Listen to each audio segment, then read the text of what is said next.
اب ذرا یہ بتائیے گا کہ اب چیزیں بالکل فائنلائزیشن کے قریب ہیں، تو اس کا مطلب یہ ہے کہ دونوں طرف سے جو کنسنسس بھی مکمل طور پر ڈیولپ ہو چکا ہے، لیکن یہ فیصلہ آپ کی نظر میں کیوں ہوا ہے؟ کیونکہ پہلے اسلام آباد ایکارڈ کی بات ہو رہی تھی، اسلام آباد میں سائن کرنے کی بات ہو رہی تھی، تو یہ معاملہ اب جنیوا میں جائے گا، G7 کے اجلاس کی سائڈ لائن میں ہوگا، اس کی ضرورت کیوں پیش آئی؟ نہیں، میں نہیں سمجھتی کہ یہ سائیڈ لائنز پہ ہوگا اور جنیوا میں ہوگا. یہ تو اناؤنسمنٹ ہو چکی ہے، بلکہ ہمارے پرائم منسٹر نے بھی ایک ٹویٹ میں کہا ہے کہ یہ ورچولی ہوگا، یعنی کہ یہ الیکٹرانکلی سائن ہوگا. فیس ٹو فیس کوئی ایسی میٹنگ نہیں ہے، لیکن سائننگ کے بعد ٹیکنیکل لیول کے مذاکرات جو ہیں وہ ہوں گے، لیکن اس کی تاریخ اور وینیو ابھی تک طے نہیں ہوئی. تو اہم چیز تو یہ ہے کہ دونوں فریق جو ہیں وہ اس چیز کی کنفرمیشن کر رہے ہیں کہ ایک ایم او یو سائن کرنے کے لیے وہ تیار ہے، جس سے کہ جو سیز فائر ہے وہ ایکسٹینڈ ہوگی، اور یہ ایک دو فیزز میں ہوگی اگریمنٹ.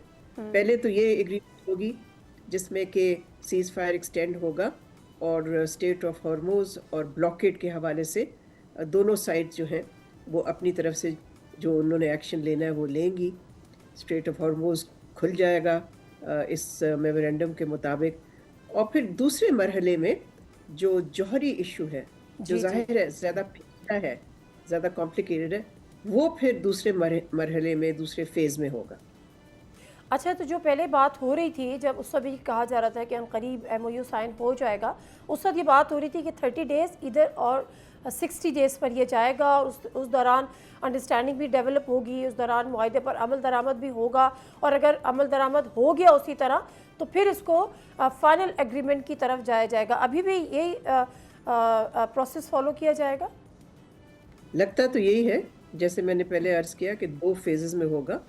پہلا فیز جو ہے وہ اسٹریٹ آف ہارموز اور بلاکیڈ کے حوالے سے فیصلے ہیں اس میں، اور دوسرے فیز میں نیوکلیر ایشو پہ ان کے مذاکرات ہوں گے، اور میرا خیال ہے وہ ٹائم باؤنڈ ہوں گے، یعنی کہ 60 دن کے اندر اندر وہ مذاکرات جو ہیں وہ کمپلیٹ ہونے کو دونوں طرف سے یہ انہوں نے اشارہ دیا ہے کہ کمپلیٹ ہونے it will have to be completed in 60 days.